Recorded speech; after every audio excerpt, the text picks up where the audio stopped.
Y qué precioso es poder conectar esto con lo que decía nuestro hermano del mensaje de esperanza del Evangelio. ¿Por qué? Porque el mensaje de esperanza del Evangelio es lo que nosotros seguimos predicando. David en ese tiempo, lo que él tenía, sabía que tenía un Salvador. Él había pecado grandemente contra el Señor, pero él tenía un Salvador y ese Salvador lo consolaba. Y la tarea nuestra, nosotros también tenemos hoy un precioso Salvador, que es Cristo el Señor, ese que fue anunciado desde los tiempos de David. Inclusive David podría llegar a ser, sería él el Cristo, pero ahora nosotros vemos que no, porque el que va a venir tiene que ser alguien perfecto, que cumpla la ley, y David ya había pecado, ya él queda ahí descartado, pero él se dice un tipo de Cristo. Pero David como hombre, ahí él falló, él era alguien que iba a morir, que iba a dejar su reinado, pero apuntaba a Cristo. Ahora nosotros tenemos a Cristo y nosotros tenemos un Salvador, y ahora vos y yo podemos ir a Él, no solamente en arrepentimiento y fe, sino que aquellos que han creído en Cristo hemos sido lavados, nuestros pecados han sido lavados con la sangre preciosa del Cordero.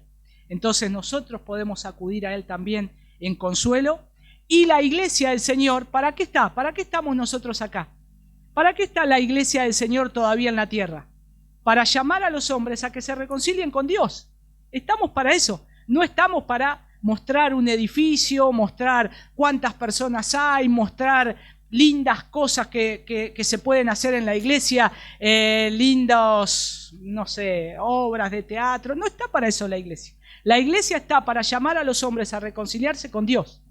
En todo el mundo no existe una institución tan grande y sagrada y más importante en la tierra como la iglesia del Señor Jesucristo. Porque nosotros verdaderamente estamos proclamando a la gente: reconcíliense con Dios, porque el Rey va a venir. Él va a venir a juzgar su mundo, porque este es el mundo que le pertenece a Él. Entonces nosotros estamos acá y vamos a estar hasta que el Señor venga a buscarnos. Entonces tenemos una gran responsabilidad, es una responsabilidad de todos, de anunciar las virtudes de aquel que nos llamó a su luz admirable, nos llamó de las tinieblas a su luz admirable. Y eso es lo que nosotros estamos viendo en Hechos. Y ya llegamos a Hechos capítulo 28. Y les invito a que me acompañen ahí, por favor, a Hechos capítulo 28. Ya llegamos al final, no lo vamos a terminar hoy. Solamente vamos a ver de los versículos 1 al 16. Y lo vamos a leer y vamos a ver cómo el propósito de la iglesia del Señor, sigue creciendo, la iglesia del Señor sigue avanzando con este propósito soberano de dar a conocer a Cristo, en todo lugar. Y ya ahora la iglesia está constituida por gentiles también. Ahora ya quedó muy en claro, y el apóstol Pablo dejó muy en claro, el Señor Él vino a buscar a un solo pueblo. Tenía un pueblo que escogió, el pueblo de Israel, pero ahora el Señor muestra su plan soberano. Lo que le prometió a Abraham, ¿se acuerdan? Dijo: van a ser benditas en ti todas las simientes de la tierra. Entonces esto salía de un solo pueblo. Y entonces el plan del Señor siempre fue tener un solo pueblo, una iglesia. Y ahora nosotros estamos en este tiempo y ahora va avanzando el Evangelio. Y miren lo que en ese avance del Evangelio lo que va pasando. No lo hacemos, como decía mi hermano también recién, lo hacemos en medio de dificultades, de pruebas, de problemas. El Evangelio va creciendo, si se dan cuenta y leen toda la Biblia, a partir de Génesis hasta Apocalipsis, la iglesia va avanzando en medio de problemas, de dificultades, de sufrimiento. No todo es color de rosa, pero hay algo cierto: el Evangelio sigue siendo predicado. Y acá el apóstol Pablo, nosotros lo dejamos la semana pasada viendo que el Señor lo salvó de una gran tormenta, ¿no? Estaba en un barco y iban camino hacia Roma, pero los agarra una tormenta y ahora el barco se rompe. Pero el Señor dio una promesa a Pablo y él se la compartió a toda la tripulación. ¿Se acuerdan cuántos eran dentro del barco? 276. personas. El Señor dijo, ni un solo cabello se les va a perder. El Señor prometió que el Señor los iba a salvar a todos. Iban a llegar salvos todos, los iba a depositar en una isla. Y ahora ya van llegando acá, todos raspados por las tablas, por las piedras, por la arena. Deben haber tragado mucha agua. Si fue agua de mar, fue buena. Pero dice el versículo 28, el capítulo 28, estando ya a salvo, supimos que la isla se llamaba Malta, y los naturales nos trataron con no poca humanidad, porque encendiendo un fuego, nos recibieron a todos a causa de la lluvia que caía y del frío. Entonces, habiendo recogido Pablo algunas ramas secas, las echó al fuego, y una víbora, huyendo del calor, se le prendió en la mano. Cuando los naturales vieron la víbora colgando de su mano, se decían unos a otros, ciertamente este hombre es homicida, a quien escapado del mar la justicia no deja vivir. Pero él, sacudiendo la víbora en el fuego, ningún daño padeció. Ellos estaban esperando que él se hinchase o cayese muerto de repente. Mas habiendo esperado mucho y viendo que ningún mal le venía, cambiaron de parecer y dijeron que era un dios. En aquellos lugares había propiedades del hombre principal de la isla, llamado Publio, quien nos recibió y hospedó solícitamente 3 días. Y aconteció que el padre de Publio estaba en cama, enfermo de fiebre y de disentería.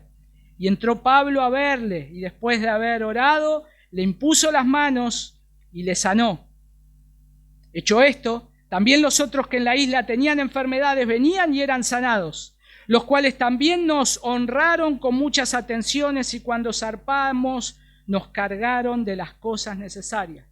Pasados 3 meses, nos hicimos a la vela en una nave alejandrina que había invernado en la isla, la cual tenía por enseña a Cástor y a Pólux. Y llegados a Siracusa, estuvimos allí 3 días. De allí, costeando alrededor, llegamos a Regio. Y otro día después, soplando el viento sur, llegamos al segundo día a Puteoli, donde, habiendo hallado hermanos, nos rogaron que nos quedásemos con ellos 7 días y luego fuimos a Roma, de donde, oyendo de nosotros, los hermanos salieron a recibirnos hasta el foro de Apio y las 3 tabernas, y al verlos Pablo dio gracias a Dios y cobró aliento. Cuando llegamos a Roma, el centurión entregó los presos al prefecto militar, pero a Pablo se le permitió vivir aparte con un soldado que le custodiase. Vamos a orar una vez más. Señor, te damos gracias por tu palabra y gracias, Señor, por poder recordar desde que comenzamos hasta este tiempo, Señor, que ya estamos finalizando, poder meditar en tu palabra. Gracias, Señor, porque hemos podido cantar y recordar cuán grandes cosas has hecho con nosotros. Y te damos gracias, Señor, porque esto es solamente por los méritos de tu Hijo Jesús, quien vino a este mundo, murió en una cruz y resucitó al 3er día, y ahora está en los cielos intercediendo por nosotros. Te damos gracias, Señor. Gracias porque adoramos a un Dios que vive y adoramos a un precioso Salvador que vive y está entre nosotros, Señor, que se pasea en tu iglesia. Ayúdanos, Señor, a poder ver en tu palabra este precioso regalo que tenemos de poder ver tu obra, Señor, ya hecha, establecida a través de tu iglesia, el Evangelio, el glorioso Evangelio que trae reconciliación a los hombres en medio de todas las circunstancias. Gracias, Señor, porque hasta acá nos has ayudado. Gracias, Padre, y te pedimos que nos ayudes una vez más, porque te lo pedimos en el nombre de tu Hijo Jesús. Amén y amén. Bueno, como les decía, estamos llegando al final de esta serie de hechos que fue escrito por Lucas mientras estaba en Roma con Pablo, continuando con los eventos de lo que el relato de su evangelio nos narra, inmediatamente después de la resurrección de Cristo. Acuérdense que Lucas, que es el que escribe Hechos, también escribió el evangelio de Lucas. Y él nos da un panorama, nos da un gran relato. Y el evangelio de Lucas comienza antes de que nazca Cristo, antes de que nazca el Señor Jesús. Y cuando nosotros leemos Lucas, su forma de escribir, y leemos el Evangelio de Lucas, tenemos que unir las dos cosas, porque él le está escribiendo a un hombre llamado Teófilo acerca de la promesa cumplida en Cristo. ¿Qué es lo que el Mesías prometido empezó a hacer cuando empezó a transitar su ministerio? Pero no solamente eso, él le dice a Teófilo, yo te voy a decir todo lo que sucedió inclusive antes de que nazca el Mesías, para que veas que es el Mesías prometido, para que veas que es el Cristo, el que vino a reconciliar a los hombres con Dios. Es el sacrificio perfecto, es el Cordero inmolado que profetizaron los antiguos y ahora se cumple y ahora Él es al que la iglesia está predicando. Y ahora la iglesia predica el nombre de Cristo. Por eso nosotros estamos predicando. De la cruz para acá, nosotros estamos hablando del Mesías, del Salvador, pero conectamos todo con el Antiguo Testamento. Pero a su vez es lo que la iglesia en ese tiempo estaba haciendo. Estaba predicando a ese Mesías, no solamente dentro del pueblo judío, sino que ahora también a los gentiles, porque la promesa era también para los gentiles. Entonces, el Señor ahora está uniendo a ambos pueblos, lo está haciendo una sola iglesia, un solo pueblo, y Dios está tratando con ese pueblo. Y van caminando y van avanzando a medida que va pasando la narrativa. Y Lucas ahora nos deja en el final, y ahora entramos en el final y estamos viendo cómo el progreso del cristianismo fue avanzando. Vimos cómo enlaza el Evangelio con las cartas también del apóstol Pablo, escribiendo en prisión, las cartas a los distintos hermanos, que después nosotros la tenemos en el Nuevo Testamento. Y el propósito central, cerrando ya esta serie de mensajes de Hechos, es mostrar con la dirección del Espíritu Santo que Cristo continúa su obra a través de los creyentes y la iglesia dentro del plan soberano de Dios. No podemos pensar que la iglesia hoy está desconectada con el cristianismo bíblico histórico. Y tampoco el cristianismo bíblico histórico en los tiempos de Hechos desconectaba la promesa del Antiguo Testamento de que Dios estaba llamando un pueblo. Pero tampoco ese pueblo que se va formando desconectaba la promesa de que iba a nacer alguien que fue predicho en Génesis 3:15, que iba a aplastarle la cabeza a Satanás. Entonces todo va conectado. Y nosotros predicamos a Cristo porque es aquel que todo se apuntaba hacia Él. Él es el preeminente. El autor de Hebreos nos va marcando esto también. Y nosotros lo vamos reconociendo en la iglesia del Señor y lo tenemos que seguir predicando a Cristo. Él es el mensaje central de todo el Evangelio, de toda la Escritura, porque Dios mismo es el Evangelio en toda la Biblia. Y un mismo Dios también, una misma meta y un mismo Evangelio es lo que nosotros tenemos que predicar. Y aprendemos del reino de Dios y de Jesucristo. En Hechos aprendimos del reino de Dios y de Jesucristo. ¿Se acuerdan cómo Lucas empieza la narrativa? En Hechos capítulo 1, versículo 8. Acompáñenme ahí a Hechos capítulo 1, versículo 3. ¿Cómo Lucas empieza esta narrativa? Él le escribe ahí a Teófilo y le dice, ahí en Hechos 1:3, a quienes también, después de haber padecido, se presentó vivo con muchas pruebas indubitables, apareciéndoseles durante 40 días y hablándoles acerca del reino de Dios. ¿Quién les estaba hablando acerca del reino de Dios? ¿Quién se les apareció vivo? Jesús. ¿Y Jesús qué le hablaba a los discípulos? Del reino de Dios. Ahora Lucas, ¿cómo termina Hechos? Miren, Hechos 28, pero el último versículo. Hechos capítulo 28, versículo 31. Predicando el reino de Dios y enseñando acerca de Jesucristo abiertamente y sin impedimento. La iglesia tiene la misma misión. Lucas no quiere dejar esto en claro. Estamos predicando el reino de los cielos. No tenemos que predicar otra cosa. Tenemos que predicar todo el consejo de Dios, todo lo que la Biblia habla acerca de Cristo, del que va a venir a salvar a los pecadores. Esa es la misión de la iglesia. Eso es lo que tenemos que seguir predicando. Hechos continúa. ¿Cómo continúa Hechos? Acá, con la iglesia. Esto es lo que nosotros estamos siguiendo, este mensaje. Tenemos que seguir predicando lo mismo. La iglesia tiene la misma misión, recibir a todos los que vienen a nosotros, predicarles y enseñarles el glorioso evangelio de nuestro Señor Jesucristo, que vino a buscar y a salvar a los que se había perdido, y reunirlos también en un solo pueblo santo apartado para Él. Un solo pueblo santo apartado para Él. Pero en el mientras tanto, seguimos confiando en la fidelidad a las promesas del Señor. Mientras van transcurriendo nuestra historia, nosotros seguimos enfocándonos de llevar el evangelio hasta el último de la tierra.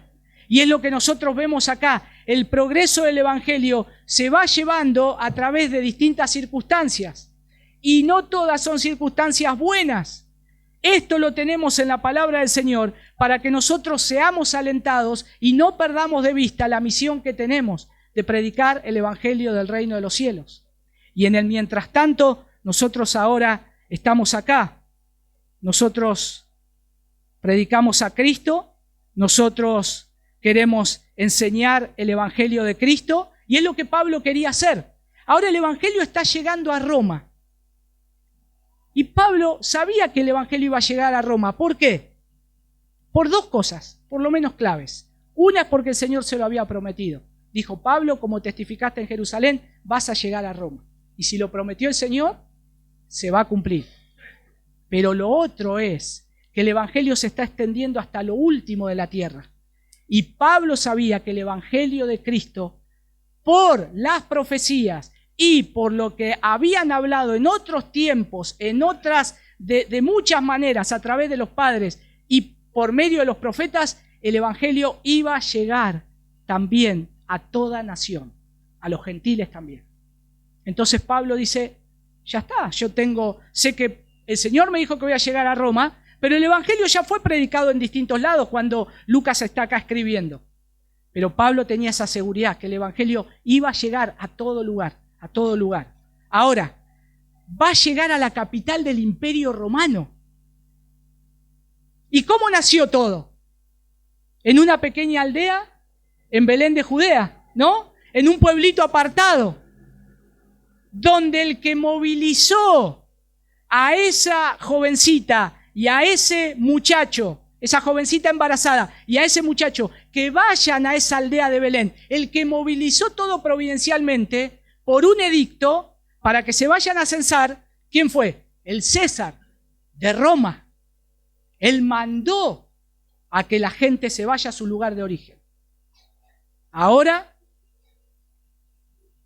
Lucas finaliza su relato mostrando, 62 años después, que el evangelio de Cristo y su reino soberano llega predicado por un siervo del Señor. Ahora ya el evangelio de Cristo no es anunciado en una pequeña aldea de Belén. 62 años pasaron desde que Jesús había nacido. Ahora es predicado en el corazón del Imperio Romano, porque para eso nació Cristo, para llegar a todo lugar, hasta lo último de la tierra. Y ahora Pablo está cumpliendo ese cometido. Ahora Pablo está predicando el evangelio en Roma. De aquel Cristo que nació en Belén de Judea, ahora él está anunciando y diciendo: este Cristo es el que vino a salvar a los pecadores. Este Cristo vino a salvar a los de la casa de Roma, a los de la casa del César. Cuando el César estaba ahí preocupado, ¿qué hacemos? Ya lo tenemos a Pablo, lo tenemos preso, ya no va a dejar de hacer disturbios, ya ustedes no se van a tener que predicar. El apóstol Pablo ya le había abierto un grupo de estudio en la cocina de la casa del César, porque lo dice cuando saluda, y saluda a los de la casa del César, dice Pablo. Ya tenían el evangelio metido el César adentro de su casa. Es que al evangelio no lo pueden parar nadie. El propósito de Dios, ¿quién lo puede frenar? Nadie. Y acá nosotros lo vemos, no lo puede frenar una tormenta, no lo puede frenar nada. El plan del Señor sigue avanzando y es el plan del Señor soberano. ¿Cómo es que sigue la narrativa de Hechos del viaje de Pablo y sus compañeros? Finalmente, ahí el destino prometido por Jesús al mismo Pablo es testificar en Roma.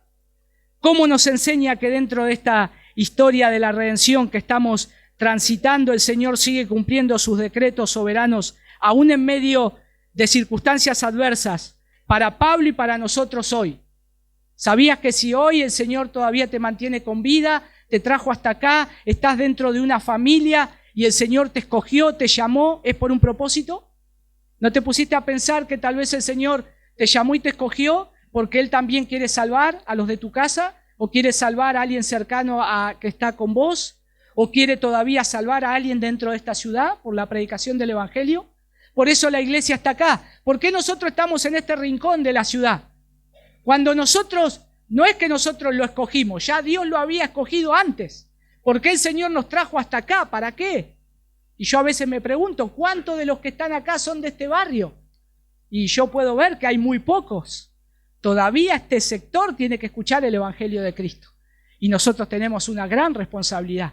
Pero a su vez, y deseo que podamos ver y responder las preguntas de aquellas cosas que, cómo avanza el plan soberano del Señor en medio de las dificultades y también hasta dónde el Señor nos ha llevado, nos ha traído.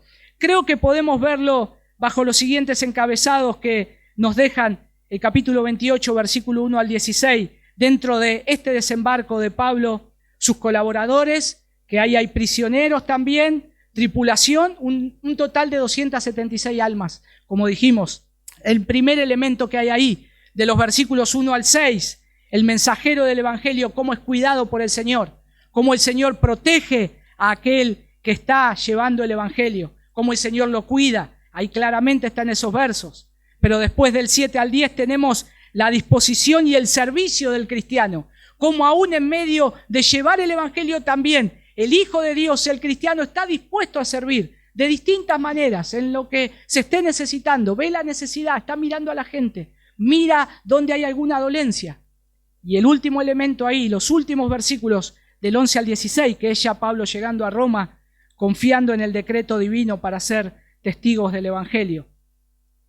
Y en aproximadamente hay un tercio de este capítulo, Lucas describe acontecimientos que van pasando con Pablo, providenciales. Después no se dice mucho. 3 meses estuvo en la isla de Malta, solo se habla esto, de lo que pasó con Pablo estando en Malta. Pero, ¿qué hacía Pablo a cada lugar que llegaba? Predicaba el Evangelio de Cristo.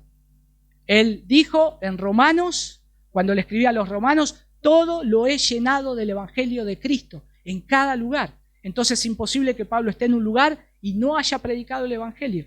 Acá solamente se nos dan pocos datos, pero posiblemente y seguramente Pablo haya predicado. Vamos al primer elemento ahí, el mensajero del Evangelio y el cuidado de Dios. Nosotros vemos claramente versículos 1 y 2 que dice, estando ya a salvo, supimos que la isla se llamaba Malta y los naturales nos trataron con no poca humanidad, porque encendiendo un fuego nos recibieron a todos a causa de la lluvia que caía.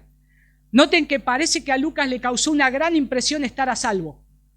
O sea, como no lo puedo creer que la verdad nos hayamos salvado. Porque acá está diciendo, estando ya a salvo, es lo primero que escribe. Es como que por fin llegamos, ¡wow! O sea, llegamos a salvo. Y a él, eso él no lo quiere dejar pasar. Y él lo escribe, lo deja registrado. Le causó una gran impresión. Quiere decir que la tormenta fue fuerte y todos podían haber muerto. Y providencialmente el Señor los rescató. Pero dice, supimos que la isla se llamaba Malta. Bueno, ¿por qué? Por los naturales que empezaron también a recibirlos. Vieron que había encallado una nave. Imagínense ser habitante de una ciudad y ver que 276 personas se te acercan nadando. Y entre esos se van enterando que hay prisioneros. Ahora, ellos ven que la nave que encalló no es cualquier barquito, es un barco de gran porte, pero tiene una insignia oficial del Imperio Romano. Entonces, posiblemente, eso que ellos hacen en el versículo 2, y los naturales nos trataron con no poca humanidad, o sea, los trataron muy bien, muy bien. ¿Por qué los trataron muy bien? El Señor utiliza todas las cosas para su bien. Pero posiblemente ellos esa isla, ellos estaban bajo el cuidado de Roma y ellos no querían tener problema con Roma. Cuando vieron que era una nave oficial y vieron al centurión y vieron a soldados, ellos habrán dicho, los tenemos que tratar bien. no queremos tener problemas. Entonces los empezaron a tratar bien. ¿Qué fue lo primero que hicieron? Estaban mojados, ropa mojada, no tenían más pertenencia, no tenían nada. Lo que hace una persona que quiere ser servicial, encender un fuego para que se vayan secando, que se sequen. Noten que ahí cuando dice que nos trata de nosotros, pone Lucas en primera persona porque él está ahí, pero posiblemente él esté haciendo énfasis también a sus compañeros, a Pablo y Aristarco, que estaban con ellos. Y ahí dice, los isleños nos mostraron dice una versión, amabilidad inusual al recibirnos a todos nosotros. Ahora, cuando llega a tu casa familiares, y vos decís, son 5 o 6, bueno, los aguanto. Pero tenés que hospedar a 276, en una isla que parece un zapato. Entonces esto era algo inusual para Lucas. A todos los trataron bien, a los 276. Le dispensaron una amabilidad inusual. Y no solo iba a ser por un día. ¿Cuánto los estuvieron aguantando? 3 meses. 3 meses. Así que había que darle de comer, había que darle hospedaje, había un montón de cosas. Entonces esto era algo importante. Y Lucas no lo quiere dejar pasar. ¿Por qué? En primer lugar, porque estos hombres que él dice a nosotros, que nosotros somos hijos de Dios, somos cristianos, Lucas, Aristarco y Pablo, nos trataron también con mucha amabilidad. Y ellos no eran hermanos. No son hermanos. Acá no dice nada que eran hermanos. De ninguna iglesia. Son gentiles, son impíos, son paganos. Que en su providencia el Señor ahora está utilizando para darle ayuda a cristianos y a otros que no son cristianos. ¿Se dan cuenta cómo el Señor mueve todas las cosas? ¿Cómo el Señor nos provee de alguna manera u otra? Pero eso está en el plan soberano del Señor. Pero, ¿qué sucede? Entonces, dice Lucas, habiendo recogido Pablo algunas ramas secas, se fue para echarlas al fuego. ¿Y qué pasó? Una víbora, huyendo del calor, se le prendió de la mano. ¿Alguna vez tuvieron contacto con alguna víbora? Es bastante feo. Yo, gracias al Señor, vi de lejos, ¿no? Una víbora, pero uno dice tocarla, pero que te muerda una víbora.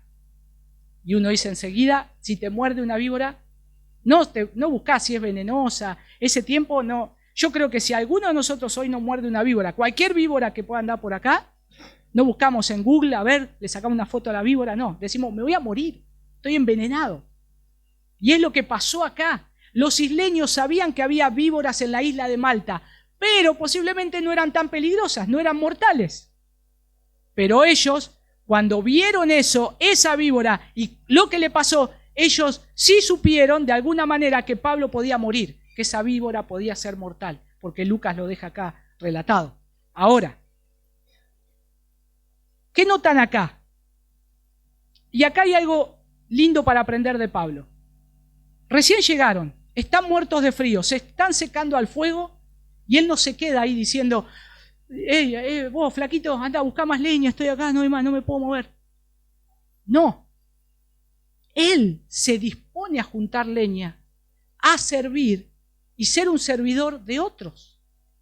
No solamente de sus compañeros que naufragaron en el barco y de él mismo, sino ayudando a los gentiles, a los impíos de la isla. Fue, buscó leña y la echaba y eso nos muestra servicio. Y eso es lo que tiene un hijo de Dios, servicio, no comodidad. El Señor nos llama a estar sirviendo aún en las circunstancias más extremas. Y Pablo lo está haciendo acá. Pablo da ese ejemplo porque no solo él es el líder que dice, tranquilos, nadie se va a morir, parte el pan, ora, trae tranquilidad a la tripulación, aliento a la tripulación, sino que ahora también está ejerciendo un liderazgo mostrando servicio, siendo primero en estar sirviendo. Demuestra su disposición a ayudar a los isleños ahí a buscar ramas para alimentar la fogata. Siempre uno tiene que estar dispuesto a servir. Esto nos enseña, ¿no? ¿Aún a quiénes? A los extraños. Porque Pablo no es que ya había visitado esa isla, estaba con ellos. Yo los conozco, son unos pingazos. No, venga, yo le ayudo. No. Ni los conocía, nunca los vio, pero les ayudó. El cristiano ayuda. No importa si conoces o no. No importa si va a la iglesia o no. No importa si es cristiano o no. Si podemos ayudar, ayudemos. Vamos a hacer un buen ejemplo. Vamos a hacer un testimonio. Y en medio de esa ayuda, ¿qué va a pasar? No van a pasar cosas. El que está en el servicio hace algo y no solamente le pasan cosas. Se puede equivocar, pero también le pasan cosas malas. Acá Pablo, ¿qué le pasó? Lo muerde una serpiente. ¿Ves, Pablo? ¿Para qué te metiste a ayudar? Te mordió una serpiente. Si hubiese quedado en el molde, no te hubiese pasado nada. Pero esto también está dentro de los planes de Dios. Y la serpiente, bueno, la serpiente hace lo que hace el instinto de un animal, tipo como una serpiente que se arrastra. ¿Pero ustedes creen que cada animal no está siendo guiado por la soberanía del Señor? De la misma manera que la serpiente estuvo en ese lugar, Dios podría haber hecho que esa serpiente ni siquiera esté. Sin embargo, Dios permitió que la serpiente esté y Dios permitió que la serpiente mordiera a Pablo. Todo está guiado por el Señor. ¿No les llama la atención esto? ¿No les recuerda ese animal a algo que pasó en el principio? Génesis, capítulo 3, versículo 15. ¿Qué va a hacer la serpiente? Te va a herir, pero no va a poder detener la obra del Señor, porque el Señor ya le aplastó la cabeza. El evangelio no puede ser detenido por una mordedura de serpiente. Nunca iba a poder ser detenido. Lo que Dios dijo, vas a llegar a Roma, Pablo, ni una mordedura de serpiente va a detener eso. Y Satanás con todos sus ataques no va a poder detener el evangelio de la gloria del Señor. No va a poder detener a la iglesia, no la va a poder detener. Él la protege, la cuida. Pero noten ahí los isleños, versículo 4. Los isleños vieron la víbora colgando de la mano y se decían el uno al otro, ¿quién es este hombre? Obviamente este hombre es un homicida. Dice, ¿por qué? Porque zafó de una tormenta, no se murió. Los isleños no sabían lo que había pasado, el relato de Pablo en el barco. Ellos sabían que de milagro están ahí. Pero ahora, este hombre zafó de la tormenta y ahora es al único que lo muerde una serpiente. Sin embargo, ¿qué pasó? Pablo siguió como si nada, se sacudió la serpiente, la tiró y la serpiente se fue, no sé, cayó al fuego, se fue para algún lado, pero él siguió como si nada. Ahora ellos están diciendo, noten ahí, cuando los naturales vieron la víbora colgando de su mano, se decían unos a otros, ciertamente este hombre es homicida, a quien escapó del mar, la justicia no deja vivir. Cuando dice la justicia no deja vivir, ellos eran idólatras y tenían un Dios llamado justicia. Y ellos dicen, es esa justicia que ahora quiere matar a este hombre. Y entonces dice, es ese Dios que lo está persiguiendo. Zafó del Dios del mar, de las tempestades, y ahora la justicia lo quiere matar, lo quiere liquidar. Es un homicida.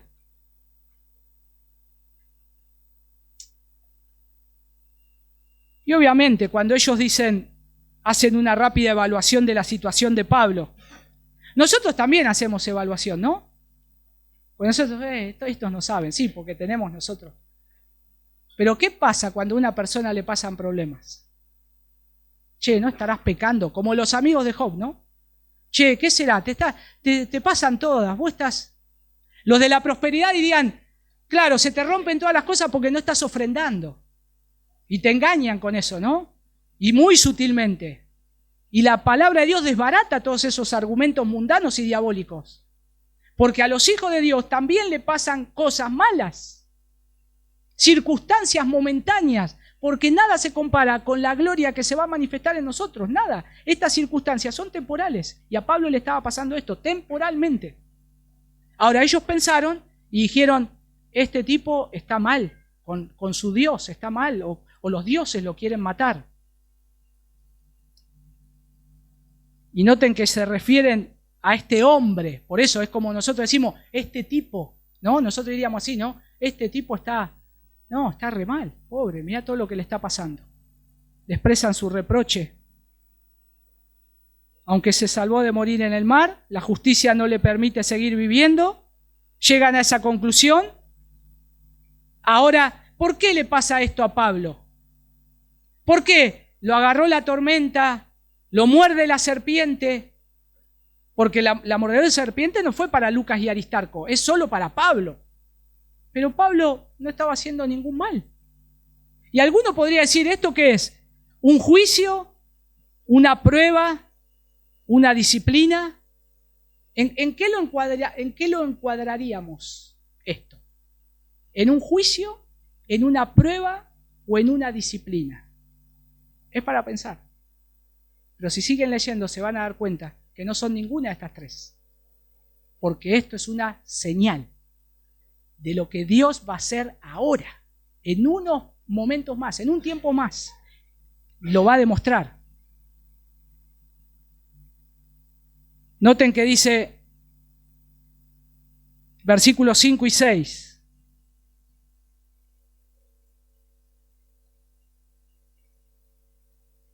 Cuando dice ahí, ellos estaban esperando que él se hinchase o cayese muerto de repente, mas habiendo esperado mucho y viendo que ningún mal le venía, cambiaron de parecer y dijeron que era un dios.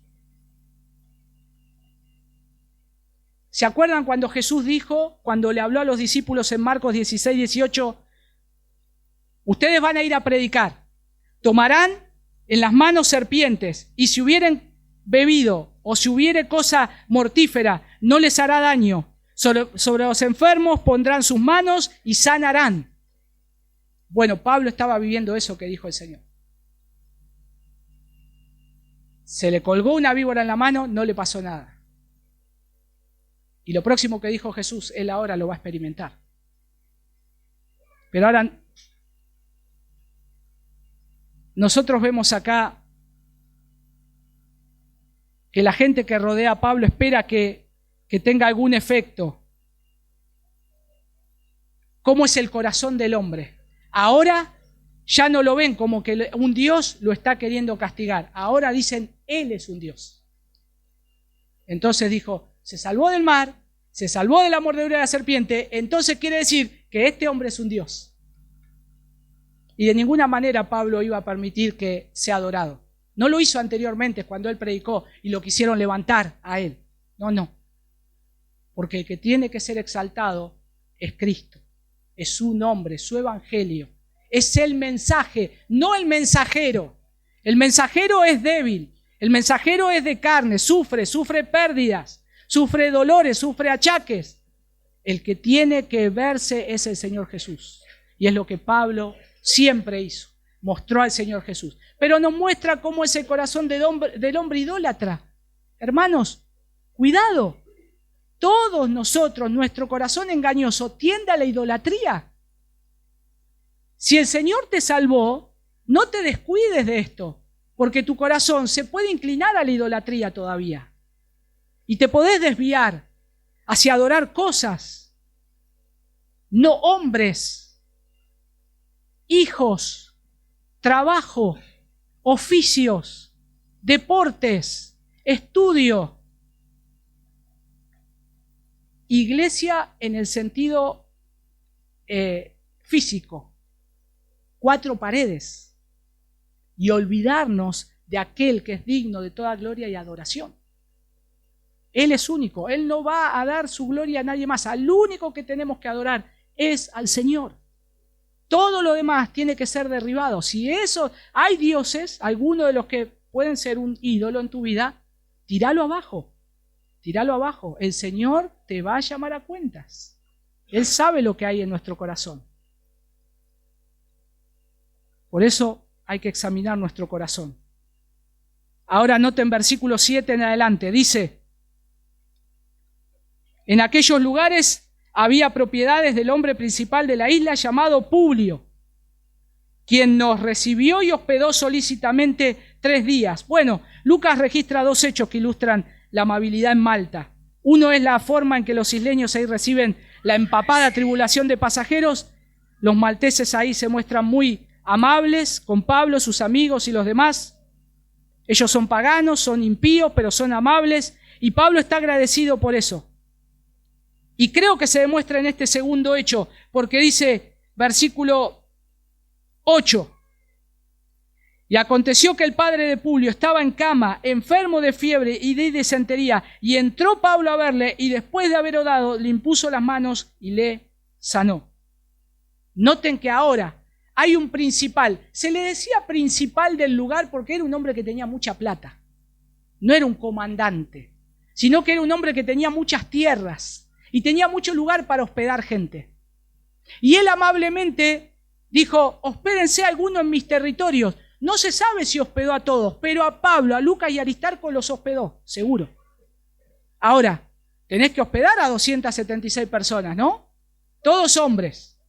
Y más sabiendo que son prisioneros. Algunos de ellos ya condenados. A Roma iban a ir tal vez a morir. Pero este hombre tuvo la disposición.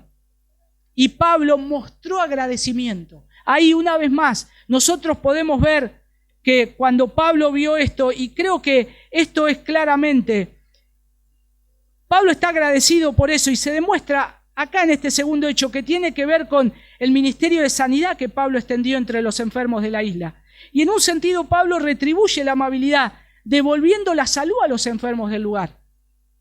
Pero principalmente con el padre de este hombre. El padre de este hombre no se dice que sea creyente, no se dice que vaya a una iglesia, ni siquiera Publio, este hombre, ni siquiera es un hermano en la fe. Y acá vemos la disposición que tenemos que tener también. Nos tenemos que acercar, así como podemos servir a cualquier persona, también disponernos a poder orar por aquellas personas que inclusive no conocen a Cristo.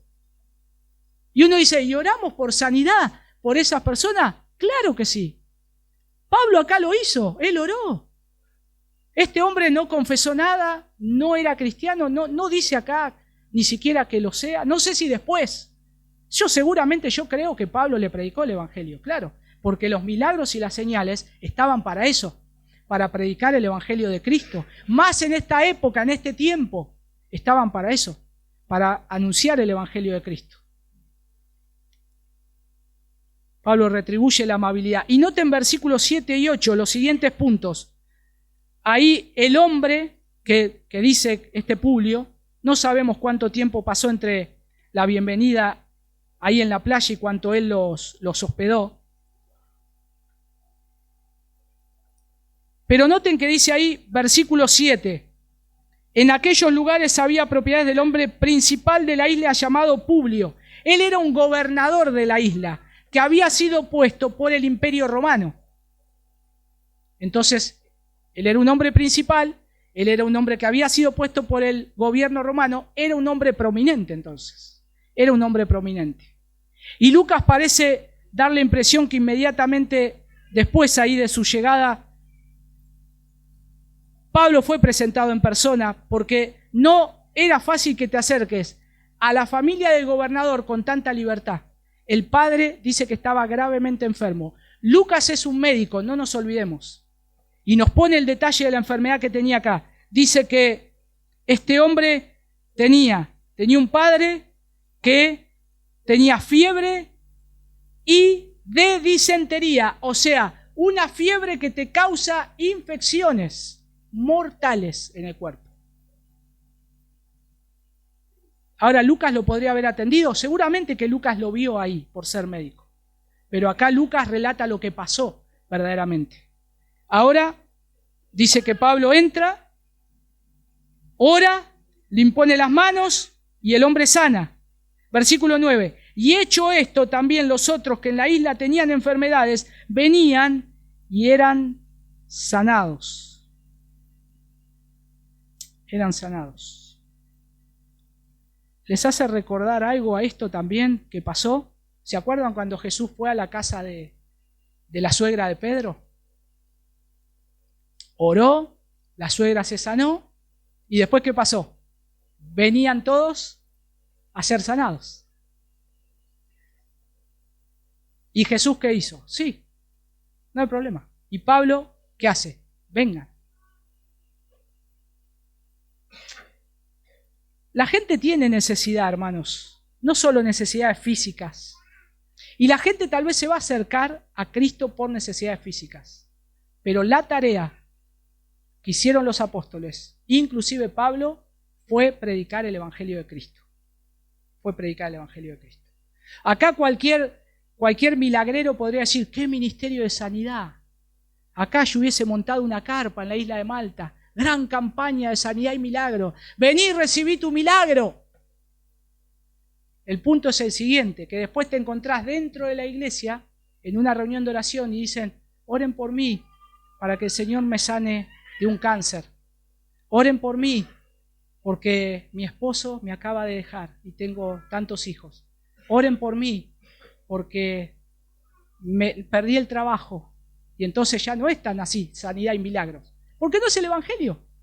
El Evangelio de Cristo es que predicamos a los hombres que se reconcilien con Dios. Estas son solo señales que providencialmente el Señor, en su gracia soberana, en su gracia común, permiten que nosotros podamos estar mejor. No hace salir el sol sobre buenos y malos el Señor, sobre justos e injustos, prosperar los negocios de los impíos, de aquellos que niegan a Dios, que son ateos, que blasfeman contra el Señor. ¿No les da el Señor del cielo? Pero se tienen que reconciliar con Dios. Eso es lo central. Entonces no perdamos nunca el objetivo central. Y Pablo nunca lo perdió acá. Ahora, cuando dice más gente acudía a Pablo, la noticia sobre la sanidad del padre de Pablo, ahí corrió de boca en boca, con el resultado que muchos enfermos, dice que vinieron muchos, vinieron ahí a la casa donde Pablo se alojaba. No podemos saber cuántos pacientes llegaron, pero vemos un paralelo directo, ¿no? con el relato de sanidad de lo que hizo Jesús cuando estuvo en la casa de la suegra de Pedro. Y sabemos que estos milagros fueron medios efectivos para llevar a la gente al conocimiento de Dios. Y sabemos que el acto de predicar el Evangelio no es infructuoso, sino que alcanza los propósitos de Dios. ¿Cómo se iba a predicar el Evangelio en la iglesia naciente? Con señales, milagros y prodigios. Pero lo principal es el Evangelio.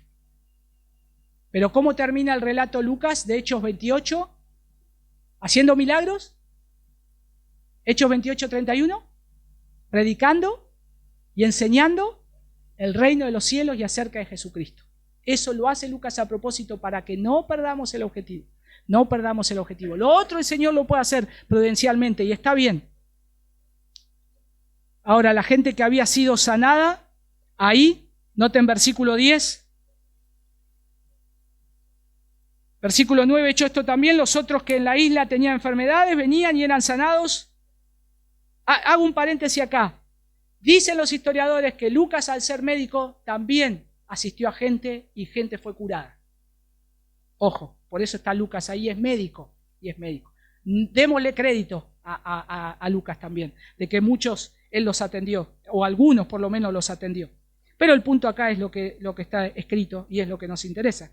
Ahora el versículo 10, los cuales también nos honraron con muchas atenciones y cuando zarpamos nos cargaron de las cosas necesarias. ¡Qué agradecimiento! Me sanaste de una enfermedad que nadie me podía curar. Te traje a mi hijo que estaba enfermo, le pusiste las manos y el Señor lo sanó. ¡Qué agradecimiento! ¿Cuántos hospitales me ahorraste? ¿Cuántos medicamentos me ahorraste? ¿Y qué hicieron? Los colmaron de regalos. Y hermanos, cuidado, Pablo no era un mercenario espiritual. No era un mercenario espiritual. Él no hacía esto para tener ganancias. Esto está escrito, Lucas lo escribe para ver que el Señor les proveyó por medio de gente impía. Le proveyó todo lo necesario. Tenían la ropa mojada que se había secado con el olor al fuego, todavía tenían puesta. Ahora se iban con ropa de marca, con ropa limpia, con 2 o 3 mudas de ropa. No solo ellos, sino los que venían con ellos también. Todo en agradecimiento, todo en agradecimiento. ¿No les ha pasado a ustedes que, no sé, han orado por alguien? Estoy orando por vos. No es un hermano, no es nada. Algo, un tratamiento, algo, y la persona mejoró y está agradecida. Gracias, gracias. Gracias porque el Señor escuchó tus oraciones. No dicen así. Pero nosotros, ¿qué tenemos la oportunidad ahí? De predicarles el Evangelio. Claro, es ese Dios que permitió esto para que vos puedas conocer a Cristo, te puedas acercar en arrepentimiento y fe a Él. pero esto es algo provisorio, te vas a morir en algún momento. Bueno, no sé si le vamos a dar esa noticia, ¿no? Pero todos nos vamos a morir, de alguna enfermedad nos vamos a morir, seguro. Y vamos a tener problemas también, como pasaba acá. Noten que ahora buscan un barco, y acá hay algo llamativo, que Lucas no deja pasar. Dice, versículo 11, pasado 3 meses nos hicimos a la vela en una nave alejandrina que había invernado en la isla, la cual tenía por enseña a Cástor y Pólux. Bueno, uno parece que no aprende más, ¿no? Porque no sé por qué escogieron esa nave. No sé si sería la única que estaba ahí, pero Lucas dice, tenía la insignia de 2 dioses de la mitología griega. Lucas menciona ahí la nave que exhibía la insignia de estos hermanos que eran hermanos mellizos. Y en griego significa hijos de Zeus, cuando dice Cástor y Pólux. ¿Y saben qué hacían estos 2 dioses? ¿Por qué los tenían en la nave? Porque les proveía un viaje seguro y en paz. ¿No aprendieron de que no hay ningún barco seguro, ninguna tormenta segura cuando Dios dice que te va a pasar esto? Por más que tengan esos dioses, ustedes pueden después pasar de vuelta, les puede pasar lo mismo, pueden naufragar. Ahora, noten Pablo, Lucas y Aristarco, dicen, no, no nos subamos a la nave, mirá los dioses que tienen. Es una nave impía. No hagamos eso. No, ellos no pensaban esas tonterías.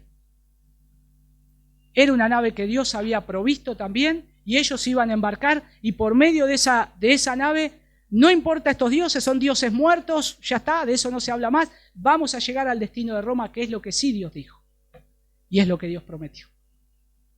Y eso rompe toda superstición que por ahí pueda llegar a haber.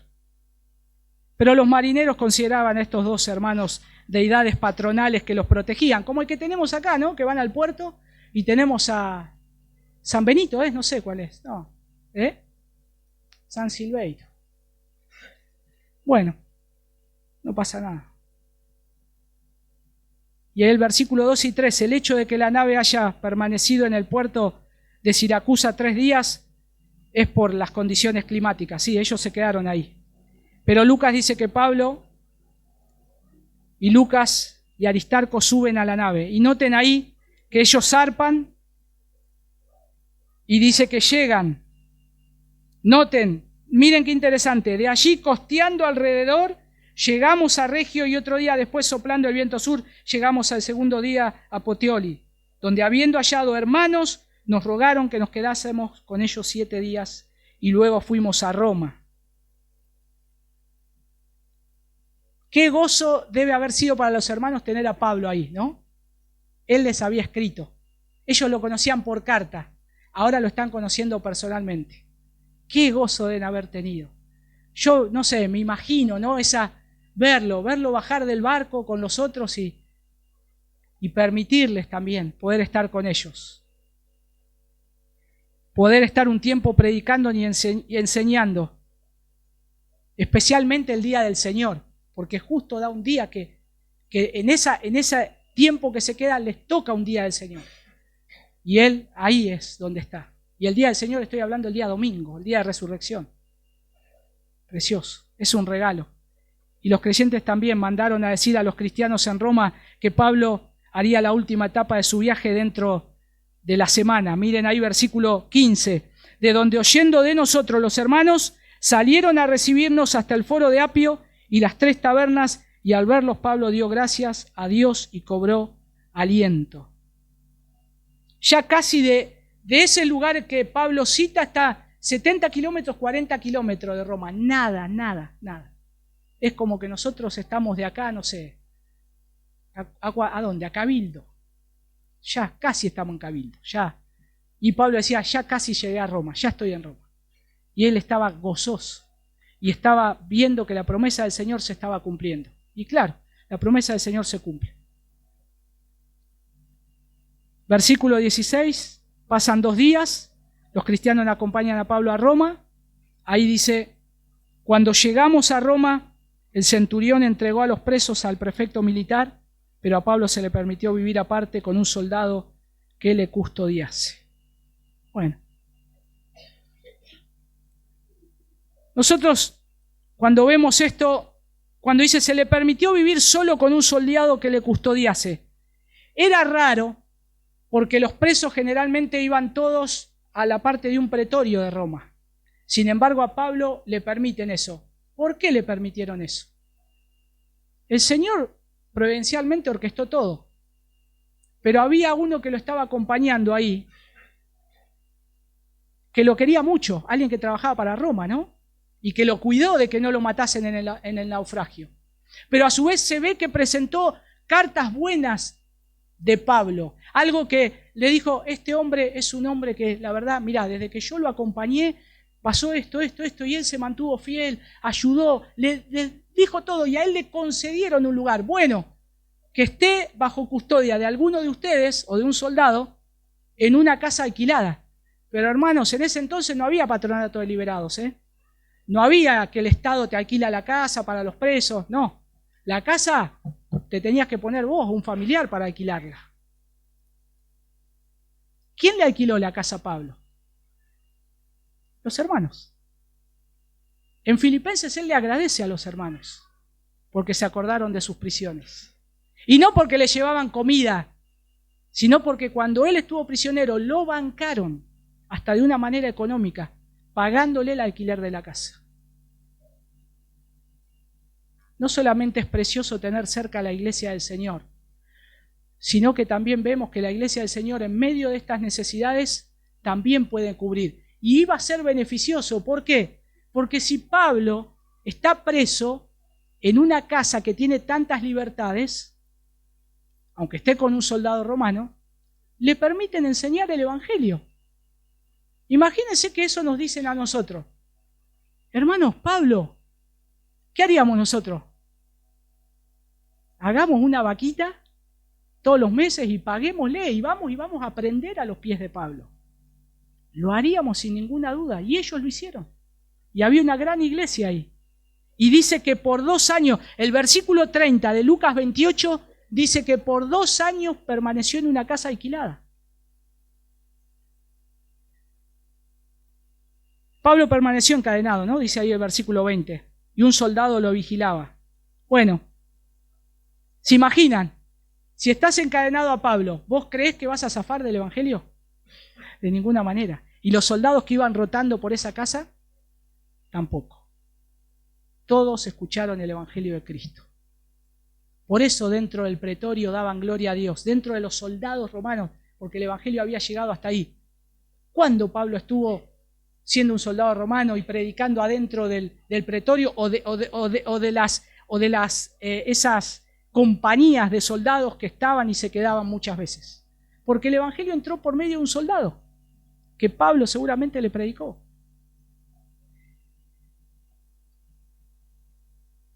Y en esto, hermanos, ¿te diste cuenta que mientras estás recorriendo esta historia tuya de redención también, que Cristo te llamó, te han pasado tantas cosas que providencialmente fueron para un fin y para un propósito? ¿Te diste cuenta? ¿Te das cuenta que todavía estás caminando en el propósito eterno de Dios, que te van a pasar cosas y que Dios las va a permitir? Pero quiero que aprendas algo y aprendamos algo de esto, que todas las cosas que nos pasan están orquestadas por el Señor para un fin y un propósito, que es proclamar el Evangelio del reino de los cielos, en circunstancias buenas o en circunstancias malas, en distintas circunstancias. Porque debemos comprender que nosotros no nos ministramos a nosotros mismos por comodidad nuestra, sino más bien que somos llamados por el Señor. ¿Para qué? Como dijo Pedro en 1 Pedro 2:9, para mostrar las virtudes de aquel. Nosotros estamos para eso. La gente tiene que ver eso, que en medio de mi dolor, en medio de mi dificultad, en medio de todo lo que me pasa, todo me está pasando para que yo pueda mostrar a Cristo. A ese que está mirando y diciendo, es increíble, ¿cómo te pueden pasar todas estas cosas? No importa, el Señor me sostiene. Aquel que tenés que conocer es el que me sostiene. Aquel que quiero que conozcas en medio de estas circunstancias.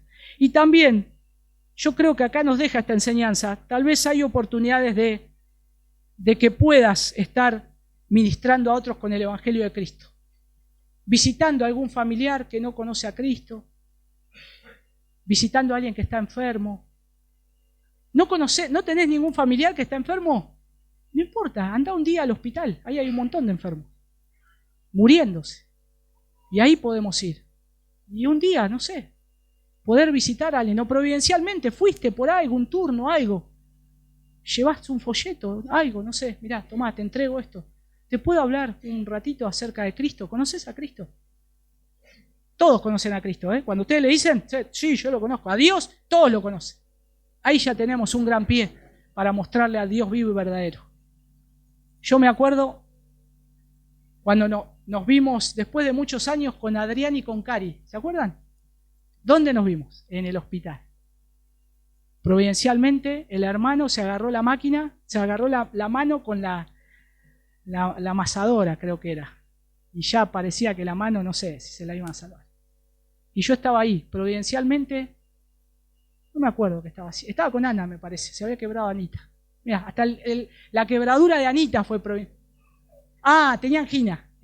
Bueno, no era necesaria llevarla al hospital, era algo común. Pero bueno, la llevamos. Y el Señor orquestó eso. Para encontrarme con los hermanos. Y ellos estaban orando. Y estaban, y el Señor, algo querían hacer. Y el Señor lo hizo. Y bueno, gloria a Dios, ¿no? Y en medio de la dificultad de todo eso que hubo que pasar, el Señor ahora muestra y uno entiende y dice, para esto. Mirá, Señor, gracias. Qué bueno es el Señor. Oramos. Señor, te damos gracias porque nos muestras que a través de toda la historia de la redención que tú estás formando y estás trabajando ahora con tu iglesia, nos ayuda, Señor, a poder entender tus planes y tus propósitos. Señor, todo lo que nos rodea y todo lo que tenemos por delante, te pedimos que podamos ser fieles para seguir predicando tu palabra. Danos un corazón, Señor, para el servicio. Danos un corazón para ver la necesidad de los demás, como Pablo lo hizo aquí, Señor, de acercarnos a los desvalidos, a los que tienen necesidad. Señor, líbranos de estar mirándonos a nosotros mismos, de llorar de nuestras propias conmiseraciones, de nuestros propios dolores, Señor, de quejarnos. Y ayúdanos a mirar que hay otros que sufren igual que nosotros, que están peores que nosotros, Señor. Ayúdanos. Y también a que podamos predicar tu palabra, seguir predicando tu palabra, porque ese es el propósito, Señor. Si esta iglesia está acá, es para que tu evangelio sea conocido y darlo a conocer a otros, Señor. Y si providencialmente estamos orando por sanidad, Señor, de distintos hermanos, y si providencialmente, Señor, quieres y sabemos que puedes sanar, gloria a ti, Señor. Qué gozo será para nosotros. Pero, Señor, sobre todas las cosas, mucho más gozo y mucha más fiesta hay en los cielos cuando un pecador se arrepiente, cuando una persona se reconcilia contigo, Dios, por medio de tu Hijo Jesús. Para eso estamos, Señor. Gracias, Padre. En el nombre de tu Hijo Jesús. Amén. Que el Señor les bendiga, hermanos.